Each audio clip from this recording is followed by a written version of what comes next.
निष्ठदा ज्ञानवर्जिता अज्ञानहीनची ज्ञानमस्ति किं ज्ञातुमन्तरं किं स्वरूपमे आत्मदर्शने अव्यया भवा आपूर्णसि सुगं बन्धमुक्त्यधी तं परं सुगं विन्दधीयै इवस्तु दैविक अहमवेदकं निजविभानकं महति तं तपो रमणवागियं महति तं तपो रमणवागियं महति तं तपो रमणवागियम्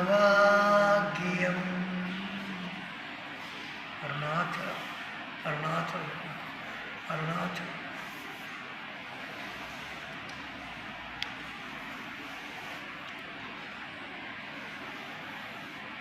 Namo Ramana. A very warm welcome to all the devotees for the Sunday Satsang with Raghav ji. Continuing the 42 select verses from Bhagavad Gita, today Raghav ji shall be taking up verse number 37 and 38, where Bhagwan will unfold the vision of how a human being with clarity lives about his life and deals with various situations. He is ever content with the self, since he has owned up the fact that all happiness is but a partial aspect of the self, whose very nature is Ananda. Our speaker, as always, is Sri Raghav ji, who needs no introduction, at least after 1 year. I will now request him to continue and lead the discussion. Raghav ji, over to you, please.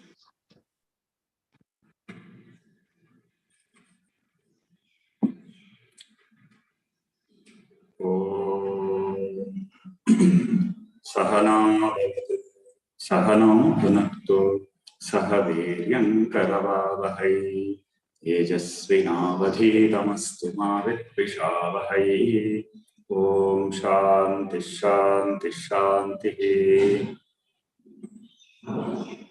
ईश्वरो गुरुरात्मेति मूर्तिभेदविभागिने व्योमवद्व्याप्तदेहाय दक्षिणामूर्तये नमः वन्दे श्रीरमणश्रेः आचार्यस्य पदाब्जं यो मे दर्शयदीशं भान्तं ध्वान्तमतीत्य पार्थसारथिरूपेण श्रावयित्वा शुभाङ्गिरं पार्थस्यात्यहरो देवः कृपामूर्तिः स पातु नः।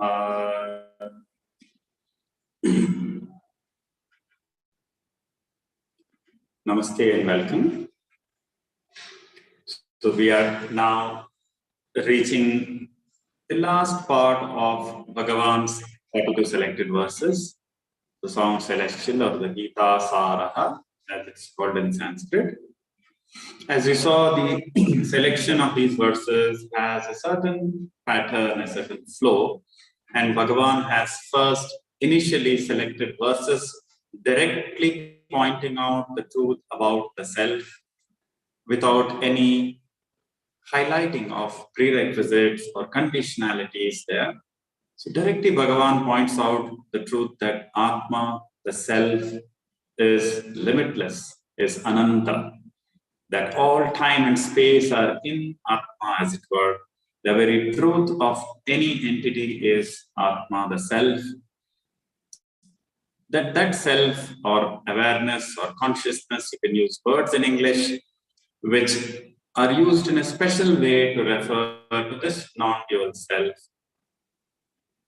And that Atma is thus not limited or bound by time itself, as Bhagavan explained in the earlier verses.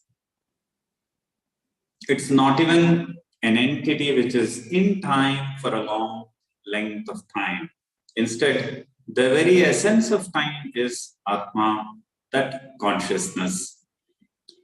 And Bhagavan highlighted words such as Nityaha, Sarvagata. Nityaha implies timelessness is Atma. Not that Atma is in time, but timelessness, that present moment awareness in which both past and future are experienced as living reality. The essence of that is outside of the stream of time, one could say. And thus, after unfolding Atma through these very powerful words from the Gita, Bhagavan then referred, amongst other things, to the very method of owning up that knowledge of the self in that beautiful verse, saying, Shanai Shanai Ruparame Buddha Dhriti Grihitaya Atma Samstam Manakritva Nakinchidapi Chintaye. That verse from the Gita, which is a restatement of Bhagavan's direct path of self-inquiry, where one abides as the self, allowing the mind to just resolve as the self in the wake of the Guru's instructions, Guru Upadesha, which works like a charm, as it were, whereby the self is understood as the essence of all that exists. So there is no more hankering after any objects, anything other than the self. So that Atma Samstam Manaha was explained as the very essence of self-inquiry, of abidance as the self. Not even thinking about the self, but just being that self, being that embodiment of fullness and wholeness was what Bhagavan referred to there. And he also explained how Ishvaraha Sarvabhutana Pratyeshe Arjuna Tishtati, saying that there's a cosmic intelligent power, Ishvara, with whom we settle account, as it were. What is meant by this understanding of Ishvara? It implies that all that belongs to the body, to the mind, to my life is part of a cosmic intelligence. I stop resenting and resisting what is. I learn to gracefully accept that what is need not be changed. And therefore, I stop trying to resent and trying to change what need not and cannot be changed. And then I also invoke the grace of Ishvara for trying to change what can be changed, which is the pursuit of Atma-Jnana. That's the thing that I can really change by understanding the self as Brahman. That's the real and only place where one can totally transform one's life and one's understanding. What belongs to Anatma, the world, is part of Ishvara's creation. And there's only so much that is changeable in that. There are so many other factors, the karmas of the people around us, the karmas of the universe, which brought this universe into being. All of that cannot be changed. But what can be changed and what gives me freedom is that change in the buddhi, that change deep in the buddhi, that I am free from the limitations of the mind. The mind may be limited, but I am not the mind. I am not limited by the mind's constraints. This jnanam was unfolded in so many of these verses, and which is how these two paths of or approaches of Bhagavan of Sharanagati or surrender to Ishvara and Atma Vichara are complementary. So on the one hand, we acknowledge Ishvara in one's life, in the people around us, in the body, the way the body is, with its limitations. I learn not to complain, not to resent it.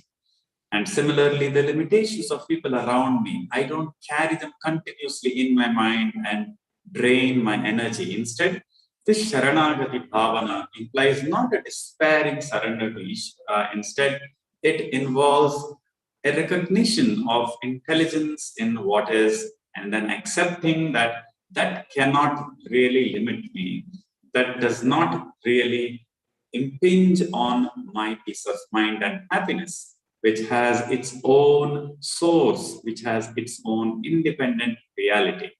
And so therefore, this Sharanagati, this attitude of acceptance in one's life of what cannot be changed, is known as Ishvara Sharanagati. That is bringing in Ishvara into one's life.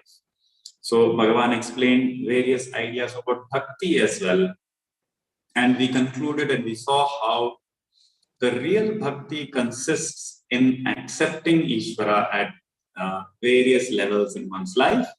Remember, when we say Ishvara created the world, We don't really mean that there are 7 billion human beings and so many, animals and plants in this world. That's not really of interest to each one of us, whether we recognize it or not. Instead, when we say Ishvara created the world, that world for us consists of half a dozen human beings, maybe 6 to 10 people, that's it. So you really look at these 7 billion human beings as just out there. You don't even really care about them. Not in a negative way, but to say they don't really impinge on our mind or on our psychology or its challenges. So when we say this world out there, remember, it is those 5 or 6 people you have to deal with, which we are carrying in our mind. Only those constitute our world. And that is where Ishvara has to be brought in. A sense of acceptance regarding these 5 to 6 people which constitute the world, not the 6 billion. You don't have any problem with 5 billion, 99 million, 99,993 probably. But those 7 people, yes, we have to really work to deal with them. We have to really keep them external to us, even while showing the love and the care for them. All that constitutes Ishvara Sharanagati, accepting Ishvara in one's life. That's not at all easy. But once that is done, then automatically self-inquiry becomes much more free of obstacles. Self-inquiry in the form of abiding as the self. And so then Bhagavan explained how those lakshanas or characteristics of a jnani, when he is able to own up the truth about himself, he has certain lakshanas or characteristics which are not obvious but nevertheless are mentioned as sadhanas for us mumukshus. So many of these characteristics of the jnani are only atma pratyaksham, meaning they are known only to that person. But Bhagavan Krishna, the Gita Acharya, explains these characteristics of the jnani as qualities and sadhanas for us who have not yet spontaneously integrated. So that is the spirit in which these descriptions, so to speak, of the jnani are there. Not to really intimidate us with the enormity of how great the jnani is, rather, it is to say that these qualities, these characteristics, these attitudes even are definitely possible to cultivate for even all of us who seek that permanent freedom from sorrow, that permanent freedom from misery and limitations. It's possible even for the sadhakas. And in that spirit, these 2 shlokas are now selected by Bhagavan for our study. So we will chant the first of these 2 shlokas. It is from the 3rd chapter, now from the 14th chapter, the 25th shloka. Manapamanayo stulyaha tulyo mitrari pakshayoho sarvarambha parityagi gunatitassa uchyate. Manapamanayo stulyaha tulyo mitrari pakshayoho sarvarambha parityagi gunatitassa uchyate. So this shloka, like I said, is from a chapter which deals with the 3 gunas, the Gunatraya Vibhaga Yoga, the 14th chapter. And to give a little background about the shloka, the literal meaning or sense of the shloka is that man of self-knowledge is not really disturbed by either honor and approval from others around him, nor by the criticism or the possibly unfair criticism even of the people around him. So neither is he overly exultant when he gets others' approval, nor does he really bother about the criticism of others. More often than not, colored by the raga dveshas, the subjectivity of the people around him. This is not to say that he is closed-minded. All it means is that he doesn't have any axe to grind in terms of getting approval or feeling bad that somebody criticizes him. Instead, he may see if some nice point is being made by the people around him, for sure he can just take it. There is no personal axe to grind in his conduct with respect to others. So this is captured by this idea in the shloka. Manapamanayo tulyaha. Tulyaha means he is undisturbed. He is equal in his attitude towards both mana, approval and praise, and apamana, dishonor or criticism. Tulyaha. And then similarly, tulyo mitrari pakshayo. So different human beings may have different attitude towards him. Even as Krishna, for example, that master yogi was looked upon as the enemy by Kamsa and other asuras. And he was looked upon as a friend by Arjuna and Yudhishthira. But from Krishna's own standpoint, he was just playing like a leela. The entire play of his life was not in the spirit of really achieving something. Only from the other's point of view, all that made a lot of reality and sense. For him, it was just leela or like a play. So he never had any dvesha or hatred even for the demons, even for the asuric people. Neither did he have any excess attachment to the sattvika and dharmic people. He was always established in the self alone. So that is why Tulyo Mitra Ari Pakshayo. Mitra means friend, Ari means enemies. So from his own standpoint, there are no friends or enemies. And yet others might indeed have looked upon the jnani with a very positive attitude or with some jealousy. It's funny how we might find it difficult to imagine that even a jnani is subject to dishonor and jealousy from the immature people around. There are so many instructive incidents even in Bhagavan's life where there were jealous sadhus. It's an oxymoron to say jealous sadhu, but then that's the way it is. People wearing saffron who were jealous of Bhagavan's genuine goodwill enjoyed in the devotees' minds. The fact that so many devotees were coming to Bhagavan out of devotion evoked jealousy in so many people who tried to harm him. There was an incident where a sadhu tries to throw a big stone upon him, sitting on the top of a ledge, and Bhagavan in a mischievous way goes and confronts him, and he just sheepishly laughs it off as though it was not a serious incident. Whereas he was actually trying to physically harm Bhagavan, maybe put an end to him. And Bhagavan simply just comes from behind and confronts that sadhu as to what he was doing. And then that sadhu is very sheepish and just, wriggles away. So even a great Mahatma, totally sattvic, devoid of any agenda, any kind of desire to use others to his advantage, completely unselfish, such as Bhagavan, he too was subject to so much of harassment from the people around him in so many ways. You remember the other incident where there was a sadhu, people went and applied chili paste to the body of Bhagavan, trying to scare him and inflict punishment upon him. Even there, Bhagavan was unmoved by any hatred for those who did that, those who applied the chili paste to his body. He half jokingly says that after I took a bath and the chili paste was removed, I had a cool sensation. So he is so objective and so nonchalant about all these dishonors and harassment that others subjected Bhagavan to a very living nidarshanam, as he is called Bhagavan, of these values mentioned in the Bhagavad Gita. So this shloka, like I said, is about the Gunatraya Vibhaga Yoga chapter, where these three gunas, the sattva, rajas and tamas, are present in each one of us. And as long as sattva and rajas are predominant and tamas is subservient, it's okay.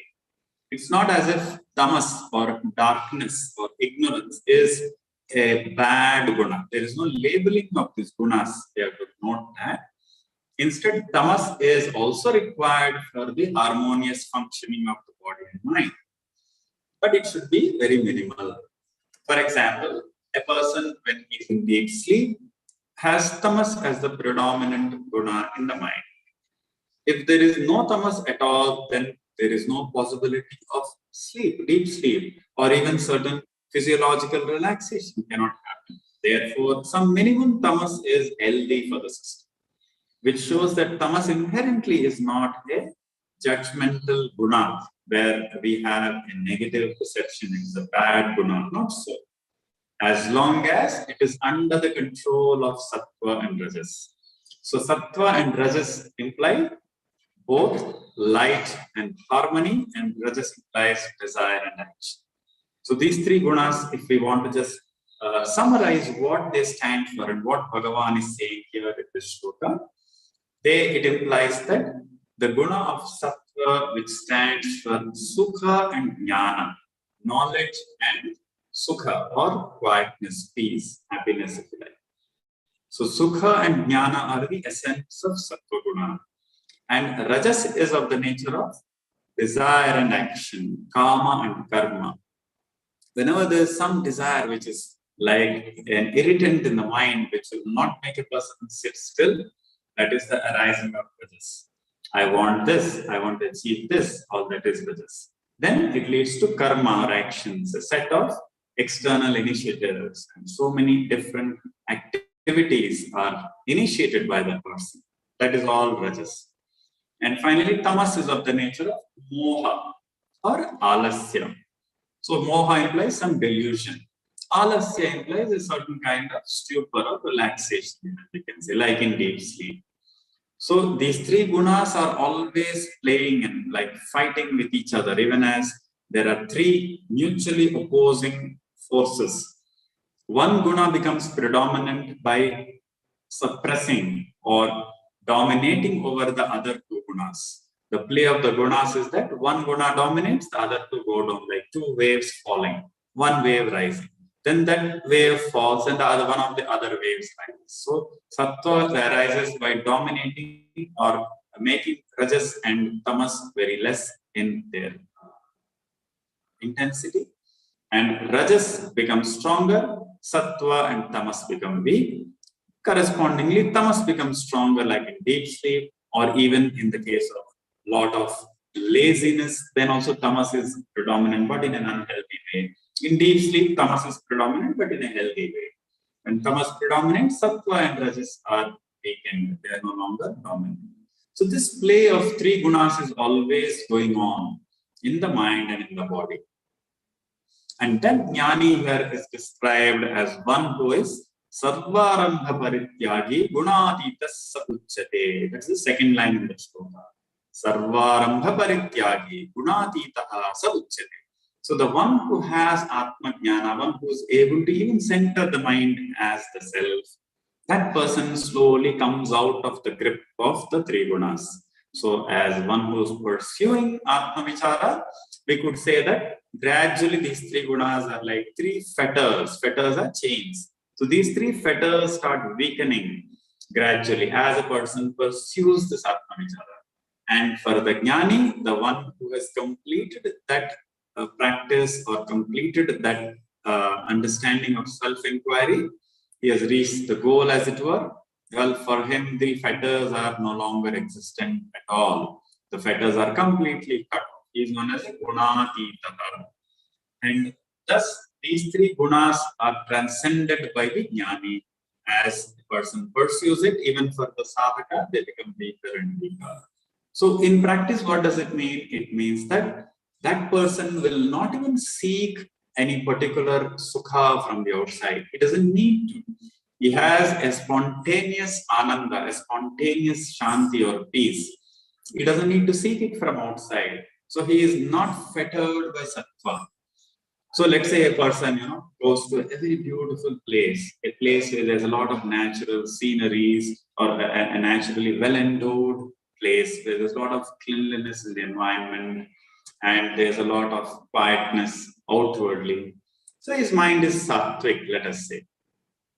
The person who is in jnana sadhana will not be dependent on that environment. If things are possible, he might seek or he might stay there, that's fine. But there is no dependence and continuous craving for that environment is not there. He is happy wherever he can stay. Wherever it is convenient, he stays. But there is no seeking for that sattvic ambience. As per the karma, the sattvic ambience comes and it may go. But there is no dependence on this kind of a beautiful natural place which is nice and quiet. Oh, sure, those are sattvic places that are acknowledged as sattvic, but there is no craving for them, there is no dependence on them. If there is a possibility, of course, the person can prefer that. That's fine, but there is no craving or dependence. That is the idea of sattva not binding the jnani. So sattva guna also can bind the jnani. How does it? Not the jnani, can bind the person. How can it bind a person? Because the person will go on seeking environments which are sattvika.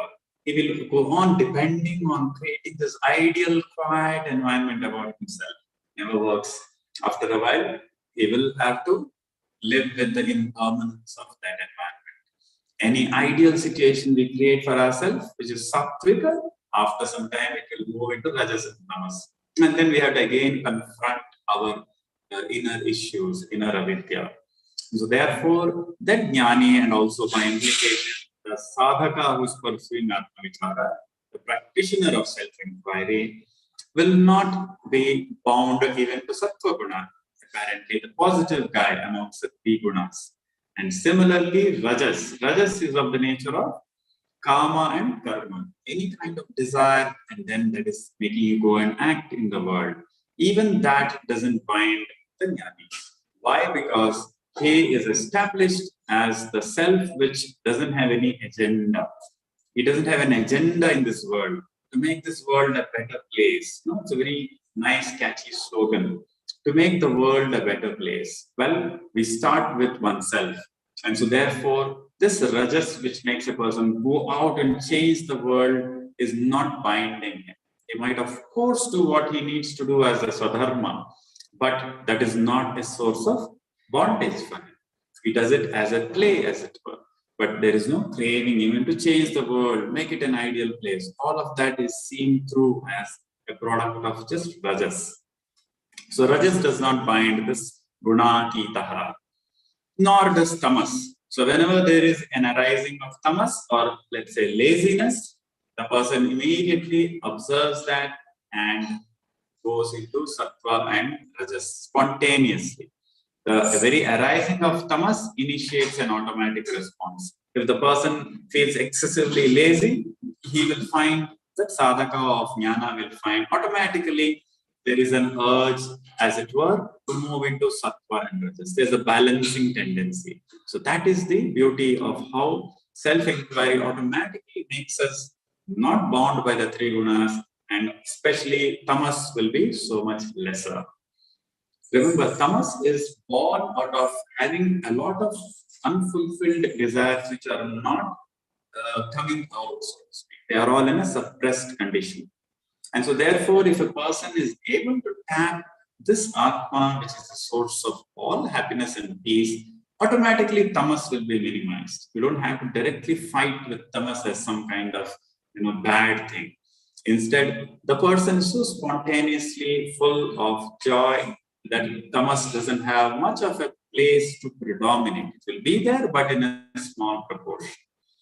This very idea is explained in another very nice verse in the Gita, saying that about the gunatitaha, one who is beyond the three gunas, unfettered by the three gunas. That person is described by Sri Krishna Bhagavan, saying that, see, this person who is not touched by the gunas, he will not seek any prakasha or light. Prakashancha pravrittincha mohamevacha pandava nadveshu sampravrittani nanirvrittani kamshati. So that person who is into the sadhana of knowledge, neither will he seek a very nice, quiet environment beyond a point that itself becomes another bondage.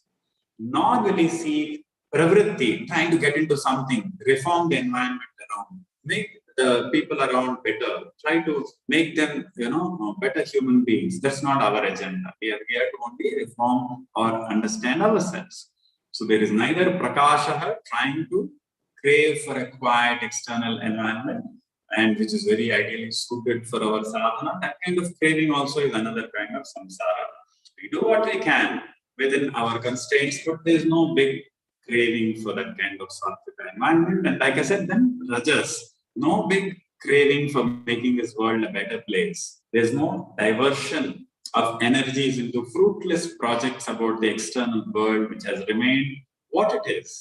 Krishna in his time fought with so many demons, and then again new demons came after he left. So this world is going to have its balance of dharma and adharma. As long as we do our swadharma, we are in harmony with the whole path of Bhagavan.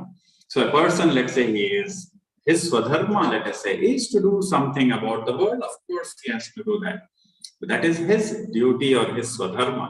But that doesn't mean everyone has to seek something to do. There's no craving or agenda to reform the world. That's the idea here of not being bound by rajas also. And na mohameva cha pandava, even if a certain vrittis of dullness or stupor, especially related to health, etc., come up. So the jnani, let's say, due to the prarabdha, the body is subject to health issues, there is more of tamas. Whenever there is any health issue, that is tamas created by Ishvara. It's not tamas born of some laziness. It is tamas which is born of karma. So such states of tamas are not found repulsive by the jnani. The jnani says, okay, let the tamas health issues come and they let them go at their own pace, or let them stay if they like. He is neither repelled by the tamasic states, nor does he even seek them. He is not going to seek laziness. So in this way, it's such a fine razor's edge. The three gunas do not bind the jnani. If you remember the story of Sri Ramakrishna, maybe some of you have known that, and I referred to this in an earlier lecture, how three gunas are like three thieves. So a person walking in the forest is pounced upon by these three thieves of the three gunas. One of the thieves says, let us kill this guy. We'll take all his belongings and then kill him. So he is like a tamasic robber or tamasic waylayer. Then there's a rajasic waylayer who says, no, let's not kill him. There's no need to just get unnecessary blame for that. Let us bind him, tie him up thoroughly, and just leave him in the forest after robbing him. That is the rajasic robber. It is the robber who is of the nature of rajas. And then the three robbers tie him up and leave him and go. And after a few minutes, one of the robbers comes back and he says, look, I am a robber, but I will do you this much of a favor. I'm going to release your bonds. I'll untie you and I'll show you the way out to reach your village. So he takes him through the forest to an unknown path and points out, there is your village. Go and don't come back. So the Sattvika robber releases the bonds and then lets him go. But he too is a robber. Then this gentleman who is released tells Sattvika robber, thank you. I'm happy you saved my life. Please come home to my village. The Sattvika robber will say, no. I will leave God. Even I cannot come to your home. I too am a robber, so he runs away. So even Sattva therefore releases you all right, but then even Sattva is left behind. That is the idea here of the Gunatitaha sa uchyate. Gunatitaha sa uchyate is the last part of this shloka. Sarvarambha parityagi. Like I said, Sarvarambha parityagi means one who does not have any agenda. One who doesn't have anything left undone in this world. I have to achieve something in this world. That notion is born of avidya and is absent for that jnani. Which is why traditionally, all those who went ahead on the path of jnana after a certain stage were outwardly too leading the life of sannyasa. Not just inwardly, but even externally they would renounce because it was so natural, like a ripe fruit falling from the tree. They would just let go of the regular roles and duties which were optional for them. So after a certain stage in their sadhana, they would become externally to sannyasis. And given Bhagavan's guidance, which is relevant for this 21st century, we could say that the inner sannyasa definitely is a prerequisite. No compromise on that part. That inwardly each one has an extremely high standard he sets for himself in terms of clarity, in terms of renunciation. Outwardly, yes, certain prarabdha, certain karma may be there, but inwardly the mind is no different from that of a sannyasi. That is Bhagavan's guidance here. That as long as we say, no, I am not at that level, I still have this thing to do, that thing to do, well, there is going to be some dukkha also. Some sorrow is going to be there. Inwardly, we take a stand. Outwardly, we don't show it, but inwardly, a person says, yes, in line with Bhagavan's Upadesha, one adopts the attitude of sannyasa. Sannyasa implies total renunciation of what is false. Okay, renunciation not of actual things, renunciation of falsehood. What is quite clearly seen as false, such as attachment to the mind and taking on all the mind's problems on oneself, internalizing the roles in one's life, all that is falsehood. So all that is totally renounced. That is the meaning of sannyasa. It is not just external karma sannyasa, but we can say kartrutva sannyasa, that you renounce that sense of doership. All these roles are just incidental. Whereas we carry these roles within ourselves 24/7, like a huge weight which is we are carrying, bearing with us. Instead, it's just an optional roles we have taken due to some karma. But we have the capacity to find the space between these roles we play. In therefore self-inquiry and other meditation, we create the distance. We drop off all the roles, unload our mind of the people around who are our world, quote unquote, the world. We unload them, even those whom we love. Doesn't mean we don't have love for them. We have all the love, but we keep them external to oneself. That is a critical prerequisite for effective self-inquiry. So when does that, we are able to very spontaneously, naturally abide as the self. In practice, this takes a little while. You can't say that a person will always be engaged in external activities and then he'll do self-inquiry while doing the activities. It doesn't work like that. In practice, Bhagavan would say, spend at least a few hours in the morning, maybe an hour to start with, an hour and a half, a couple of hours maybe, if you have the luxury and capacity for that. So start with that of distancing oneself from the roles, coming back, just be the self. One can use japa and all other chanting and so on as prerequisites, which will make the mind more naturally move into self-inquiry. So the practical method here would be, initially, if you find the mind a little restless, use the mantra, use any chanting for a few minutes, 15, 20 minutes. Then after that, shift, and if the mind is cooperative, shift to self-inquiry. Pure being, externalizing all the experiences, no anatma, and just staying as the self. So that is more like a skill you develop. You can't force self-inquiry. But you develop that skill by and by. It's for sure something that is centered on the truth about yourself. So everyone will definitely succeed in that endeavor. And so this verse thus summarizes this path of the self being beyond the three gunas, unfettered by the three gunas, and one is a gunatita as one practices this self-inquiry. The next verse then tells you what is the result or what are the stages in this particular path. Gets into some details which are very insightful. So we'll chant the next sloka. Yeah? This is from the third chapter of the Gita, the Karma Yoga chapter. And it tells about how that jnani who has, even if he is not a Jivan Mukta, as he makes progress, as it were, in clarity about the self, progressively the mind is able to completely be free of any kind of inadequacy. The mind and the person feels less and less afflicted by these ideas that I'm inadequate, I'm not okay. These notions start leaving a person. Correspondingly, their consequences, the desires to become very weak. So we look into the details. First, we will chant the sloka here from the third chapter of the Bhagavad Gita.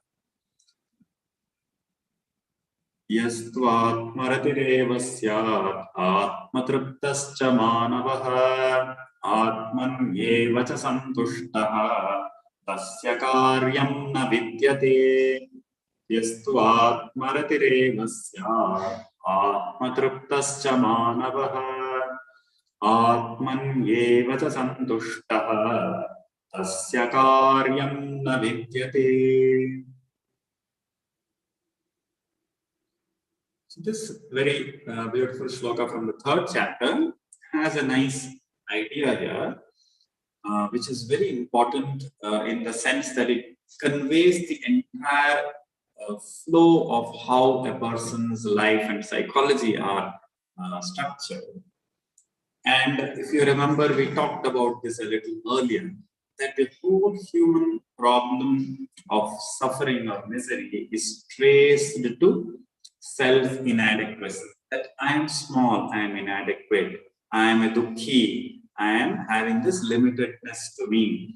That is the core avidya. That avidya is of the nature of an avaranam. Our own true nature is covered from oneself. It is veiled.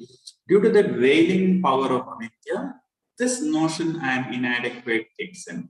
I feel I am inadequate with reference to the body or mind or any external entity is taken on oneself. That is known as adhyasa. And so we feel I am inadequate. That is the core problem. What happens after that? The consequence of this self-inadequacy is that a person goes on trying to become adequate. It's like a person feels I'm not okay, now I have to do something and become okay. That is the core of the samsara process. Avidya manifesting as self-inadequacy, it leads to a compulsive, neurotic pursuit of artha and kama. That is, different pleasant situations and different achievements, different sources of security and wealth. So that initial self-inadequacy, which is the first manifestation of avidya, then leads to compulsive pursuit of artha and kama. What is compulsive? Obsessive, crazy pursuit of wealth and some kind of pleasant situations in various ways. So it's no longer something that you can control. A person becomes addicted, as it were, to the pursuit of wealth and different forms of external happiness or pleasure. And so this chakkar, this whole circle continues, because once a person gets into these pursuits of artha and kama, all the karmas and their associated habits called vasanas, those vasanas further feed into the person's tendency to pursue the objects. So you have avidya, then kama, that is desiring these objects and pleasures, then karma, that is actually acting upon the desires. The karma leads to vasanas. Vasanas mean habits, mindless habits. One doesn't think. It's become part of the muscle memory or the automatic part of the brain. So a person compulsively goes on pursuing it in a circle. Avidya, kama, karma, vasana leads to more and more kama, karma, vasana. That's the circle of samsara. And so here Bhagavan explains how the way out is vidya. Vidya means self-knowledge. And here in this shloka is explained that process by which this entire circle becomes weaker and weaker until it is destroyed. So it's a very cognitively important verse here. Meaning, understanding this verse has a lot of depth to it. It says, Yastu Atma Ratirevasya, Atma Ratihi. Ratihi means to revel in the self. What is meant by reveling in the self? It implies that most human beings don't do this Atmaratihi. They don't have access to what is Atmaratihi. Instead, they revel, or most people would revel in pleasant situations, in situations which are nice and conducive for them as per their particular mental makeup. But here, this person who is either a jnana sadhaka or a jnani, both are following a similar pattern here. So we can refer interchangeably. The jnani, it is spontaneous. For the jnana sadhaka, yes, no doubt there is a sadhana here. What is the sadhana? Atmaratihi. So they revel in Atma alone. How do they even revel in Atma? What does that mean? So here Bhagavan explains that.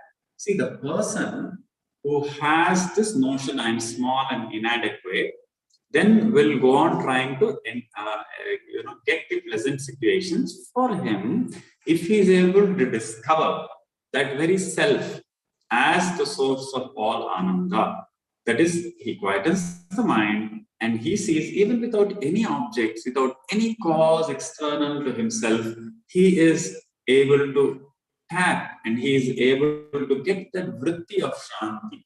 So the first step is that vritti means mental modification. That vritti of shanti arises even without any external object. That is the first and very critical step in this self-inquiry process. So that person, we can say, is moving towards a nishkama state. A nishkama state means nirgataha kama yasyena. So the various desires are temporarily set aside. The person is able to find so much of joy and peace That gives the initial breakthrough. Aha. So I don't have to really depend on external objects for my happiness. That's a great and a sign of grace from the Lord. If a person is able to find that happiness just within himself, just being quiet, even without any big external object or situation. Similar thing is there even for the person who relates to Ishvara. Okay, then we can use these two examples interchangeably. Either we discover Atma as a source of all peace and happiness. Alternatively, I find the same joy relating to Ishvara. That's nearly the same. We'll see the difference later, but they are equivalent. Why? Because I don't have to do anything really to become a bhakta. Most people think that to be a bhakta, you have to do something. Okay, the doing is to highlight that bhakta role, but otherwise, just by being a jiva, you're already a bhakta. What a relief. You know, unlike the other roles, you have to do something to be in that role. And that is why there is some stress. There is a certain pain or some dukkha is there in every role we play. But in the bhakta role, there is a relaxation. When you relate to Bhagavan, you are relaxed. You come back to just being a simple conscious being relating to Bhagavan. That's an extremely meaningful mental activity. And that person is also here referenced indirectly saying, Yastu Atmaratireva Syat Atmatriptascha Manavaha. Atmatriptaha means one who is able to find the fulfillment of all his desires in the self alone. See, I have, let's say, n number of desires, and then temporarily setting those desires aside without necessarily saying I have to, kill all the desires. Even temporarily, if a person is able to set aside the desires, devote himself to Atma Vichara, he may discover this truth of Atma Tripti. Atma Triptascha Manava implies that he finds that the truth of all desires is the self alone. In other words, every desire is merely trying to evoke my own nature as Ananda Swarupa. Any desire and its fulfillment is merely trying to evoke that pleased self. So we don't have an inherent desire for any object, really. It's not the object that attracts us. It is what that object does to me, what that object evokes in me. That is what I want. And what does it evoke in me when it is an agreeable object? It evokes that pleased self. It evokes my nature as Ananda Swarupa. It's able to evoke that certain object in certain circumstances. That same object after a while will not evoke that. So that is the samsara there. Having said that, if we pay attention to what is it happening, what is it doing, we will find whatever I love, that object of love or that situation which is agreeable evokes that pleased self. In other words, my own Swarupa as Ananda kind of manifests as a vritti. Once a person understands it is my own Swarupa and he is able to tap that very vritti through the jnana pursuit, meaning by just quietening the mind, distancing ourselves from the roads, do japa or do Atma Vichara, if that same Ananda is evoked, you get that very powerful insight that this Ananda, that is my Swarupa, that alone is coming from all the objects I see. That alone, in a very partial, limited way, is as it were coming to me through the objects. That is why I am an Atma Triptaha. So I have a certain satisfaction, a certain resolution of mind, which is based on the self alone, not anything external to me. That is a very helpful and insightful, if you like, milestone in sadhana, where a person understands that anything in this world can give, this self is just superior to that. It subsumes the ananda which is there in all the objects. Any ananda from any source is thus subsumed in Atma, which is of the nature of ananda itself. So through the sadhana, through the ways of the Guru and his Upadesha, that vritti arises in the mind. And that vritti is the Atma Tripti, is of the nature of Atma Tripti. And for that person, therefore, all the desires are as good as fulfilled. It is like a person who has, let's say, just to give a partial analogy there, who has 1,000 or a 2,000 rupee note.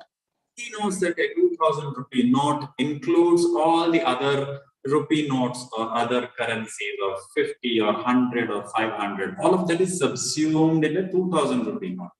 Even so, this Atma Tripti subsumes all other Anandas from the world.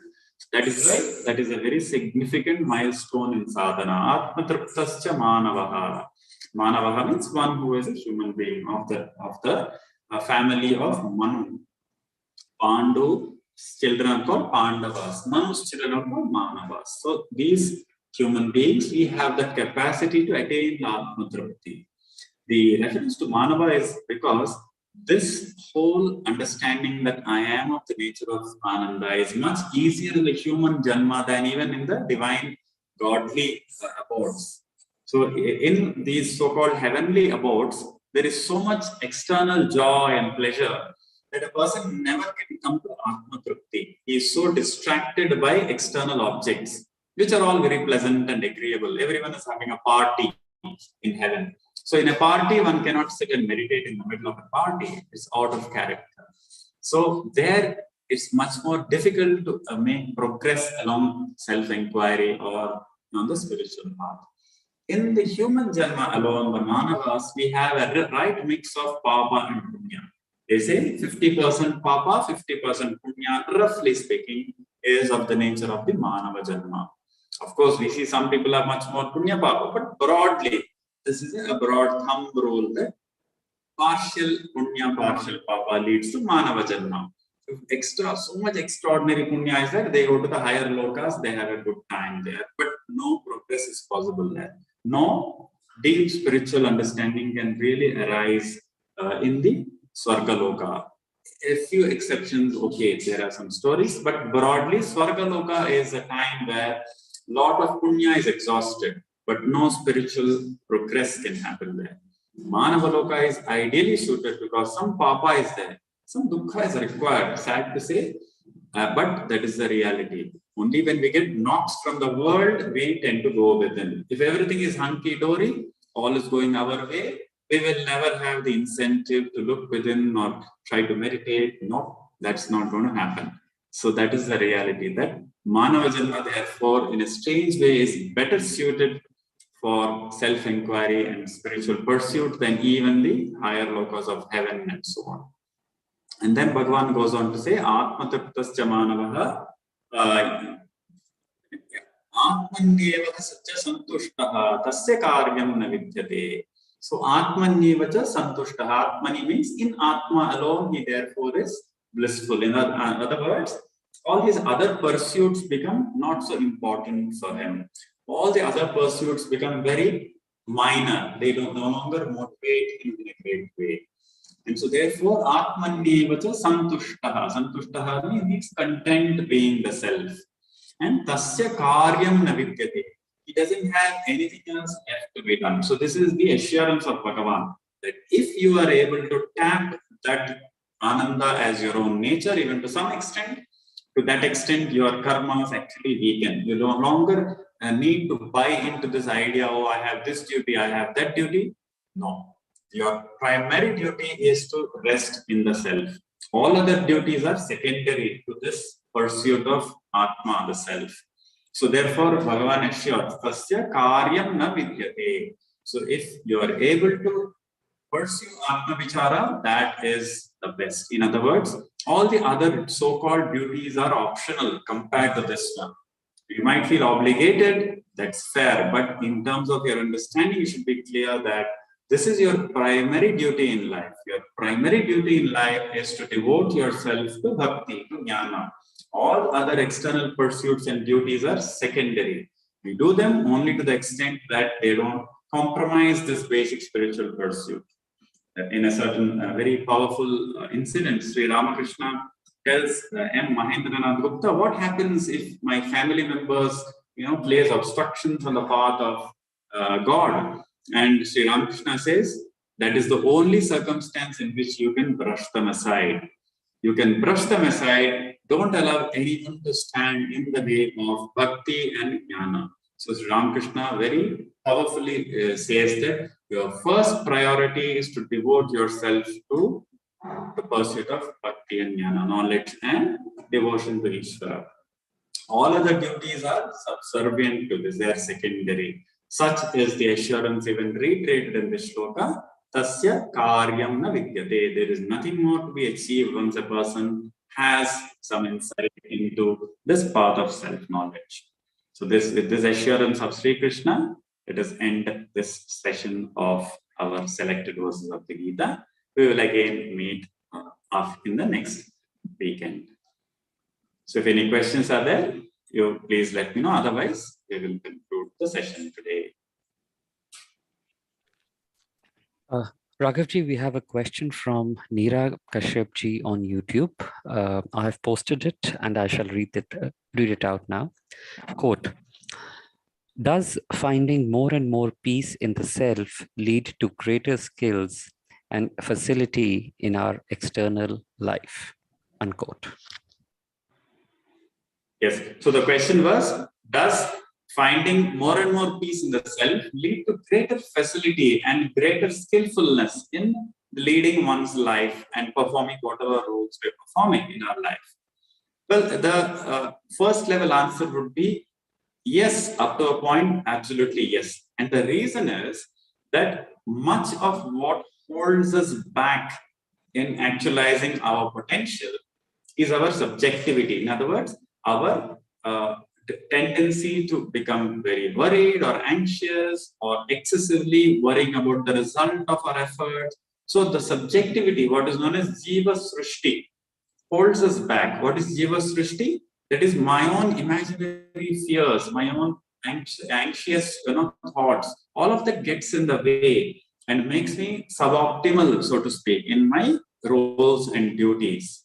Krishna in the second chapter uses the word yoga karmasu kaushalam. He says yoga is to develop that skill in discerning what is right and wrong. Karmasu kaushalam is sometimes translated as yoga is skill in action. Well, not an accurate translation there. The idea is that in making any choice in your life, there is a lot of confusion and our own prejudices come in the way. So that makes us make wrong choices or makes us take decisions in haste. Instead, the buddhi, which decides and makes choices, becomes very clear and confident as one pursues Atma Vichara. So there's less subjectivity. You are less, let us say, affected by others' approval or disapproval. Then you're able to become very objective. Like, let's say, a soldier in battle. If the soldier in battle is very balanced, he's able to perform his soldierly duties better. That analogy applies even to the other roles we play. Each of us is at a level as a soldier because there's a hostile kind of a world out there, and we need to find that right balance of not being overly aggressive, but not allowing yourself to be used as a doormat. So where do you find that balance? So you need this Atma Vichara to find that right balance where you assert, where you accommodate. So there's always this tension between being overly assertive that leads to a lot of needless aggression and tension and stress. And then on the other hand, being overly accommodative and allowing others to exploit us, that too leads to a certain stress and pain and hurt. So where you draw the line, that line you will find much more correctly by pursuing Atma Vichara.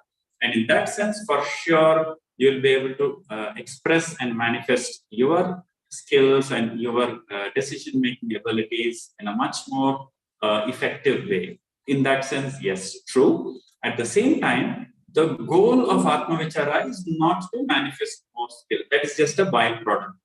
So the goal of Atma Vichara is what? Freedom from sorrow, freedom from any kind of misery and limitation. That is the goal. What I said is a byproduct. A byproduct, no doubt, you become very, you can say, objective and less affected by the situations that life throws up and presents itself.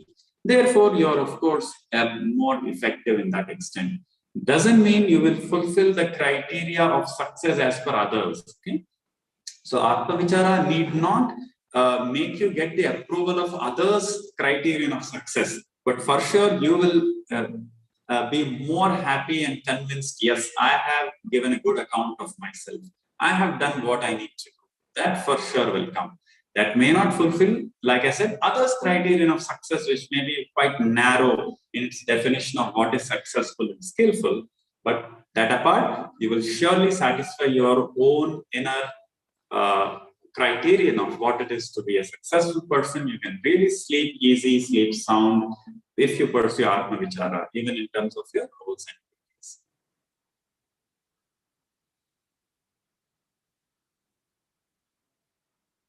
So if there are no other questions, so maybe we can end the session today with the Shanti Mantra. Sure. Om Purnamada Purnamidam Purnam Purnamudachyate Purnasya Purnamadaya Purnamevavasishyate Om Shanti Shanti Shanti Harihi Om Shri Gurubhyo Namaha Harihi Om. Thank you. Namo Ramana Raghavji, thank you so much once again for a very insightful session. Now I shall request Narayananji for Akshar Manamalai and Aarti. அருணாச்சலவரற்கேற்ற Aksharamanamalai சாற்ற Karunakara கணபதியே கரமருள் காப்பாயே. அருணாச்சல சிவ அருணாச்சல சிவ அருணாச்சல சிவ அருணாச்சல அருணாச்சல சிவ அருணாச்சல சிவ அருணாச்சல சிவ அருணாச்சல அருணாச்சலம் என அகமே நினைப்பவர் அகந்தை வேறறுப்பார் அருணாச்சலா. அழகு சுந்தரம் போல் அகமும் நீயும் அபிநமாயிருப்போம் அருணாச்சலா. அருணாச்சல சிவ அருணாச்சல சிவ அருணாச்சல சிவ அருணாச்சலா. அருணாச்சல சிவ அருணாச்சல அருணாச்சல சிவ அருணாச்சலா. அகமுகுந்தீர்த்துன் அககுக சிரையாய் அமர்வித்ததென் கொல் அருணாச்சலா. ஆறு காயனை ஆடனை அகற்றி இளம் பழித்திடும் அருணாச்சலா. அருணாச்சல சிவ அருணாச்சல சிவ அருணாச்சல சிவ அருணாச்சலா. அருணாச்சல சிவ அருணாச்சல சிவ அருணாச்சல சிவ அருணாச்சலா. இப்பழித்த புனையே நினைப்பித்தாய் இனி யார் விடுவார் அருணாச்சலா. ஈன்றிடும் மன்னையின் எரிதருள் புரிவோ இதுவோ புனதருள் அருணாச்சலா. அருணாச்சல சிவ அருணாச்சல சிவ அருணாச்சல சிவ அருணாச்சலா. அருணாச்சல சிவ அருணாச்சல சிவ அருணாச்சல அருணாச்சல. உனையே மாற்றி ஓடாதுள்ளத்தின் மேல் உறுதியாயிருப்பாய் அருணாச்சலா. ஊர் சுற்று ஊழம்பிட உன்னை கண்டு அடங்கிட உன்னழகை காட்டருணாச்சலா. அருணாச்சல சிவ அருணாச்சல சிவ அருணாச்சல சிவ அருணாச்சலா. அருணாச்சல சிவ அருணாச்சல சிவ அருணாச்சல சிவ அருணாச்சலா. என்னை அழித்திப்போர் என்னை கலவாவிடில் இதுவோ ஆண்மை அருணாச்சலா. ஏன் இந்த உறக்கம் என்னை பிறர் இழுக்க இது உனக்கழகோ அருணாச்சலா. அருணாச்சல சிவ அருணாச்சல சிவ அருணாச்சல சிவ அருணாச்சலா. அருணாச்சல சிவ அருணாச்சல சிவ அருணாச்சல சிவ அருணாச்சலா. ஐம்புல கள்வர் அகத்தினில் புகும்போர் அகத்தில் நீலையோ அருணாச்சலா ஒருவனாம் உன்னை ஒளித்தவர் வருவார் உன் சூதே இது அருணாச்சலா அருணாச்சல சிவ் அருணாச்சல சிவ் அருணாச்சல சிவ் அருணாச்சலா அருணாச்சல சிவ் அருணாச்சல சிவ் அருணாச்சல சிவ அருணாச்சலா ஓங்கார பொருள் உயர்வில்ல உனையார் அறிவார் அருணாச்சலா அவ்வை போல எனக்குன் அருளை தந்து என ஆளுவது உன் கடன் அருணாச்சலா அருணாச்சல சிவ அருணாச்சல சிவ அருணாச்சல சிவ அருணாச்சலா அருணாச்சல சிவ அருணாச்சல சிவ அருணாச்சல சிவ அருணாச்சலா அருணாச்சல சிவ அருணாச்சலா அருணாச்சல சிவ அருணாச்சலா அருணாச்சலம் வாழி அன்பர்களும் வாழி அக்ஷரமணமாலை வாழி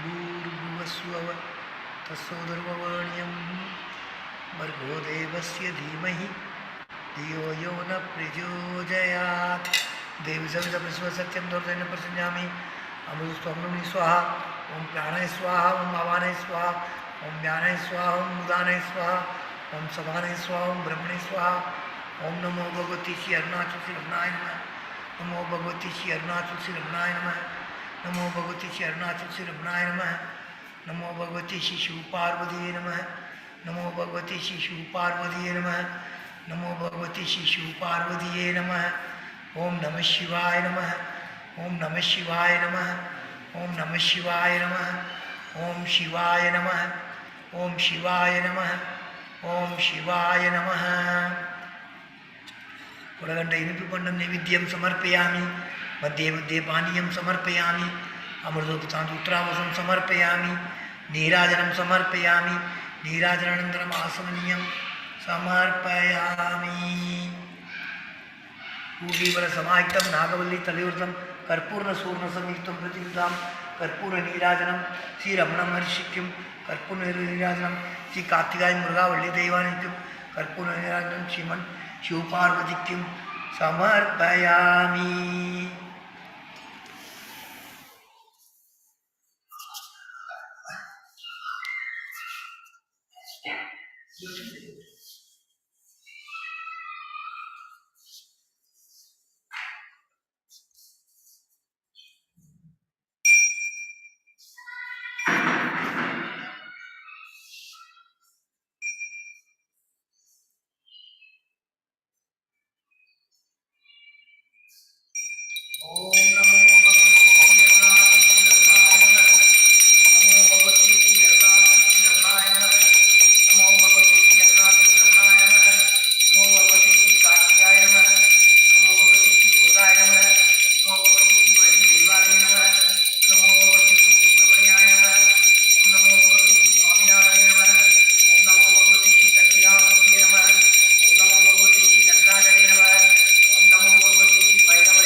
पुष्पम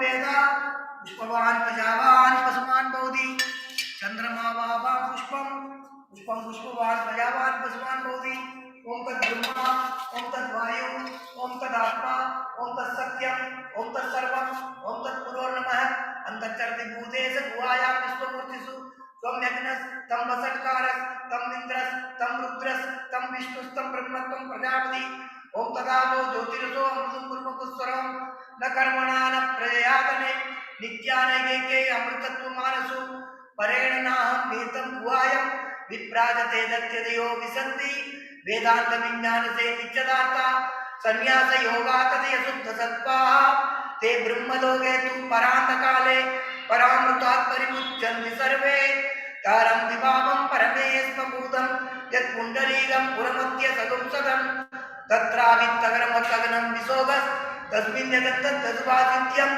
यो वेदादौ स्वरप्रोक्तो वेदान्तसत्यं प्रतिष्ठितः तस्य प्रकृतिलीनस्य परसमहेश्वरः मन्त्रपुष्पं श्रीरमणमहर्षिक्यं मन्त्रपुष्पं श्री कार्तिकाय मुरुगावल्ली दैवालयिक्यं मन्त्रपुष्पं श्रीमन् शिवपार्वतीक्यं समर्पयामि। ओम तत्सर्वमस्तु। ओम नमः शिवाय नमः। ओम नमः शिवाय नमः। ओम नमः शिवाय नमः। यानि यानि पापानि जन्मान्तरकृतानि च तानि तानि प्रणश्यन्ति निरञ्जनं पदे पदे।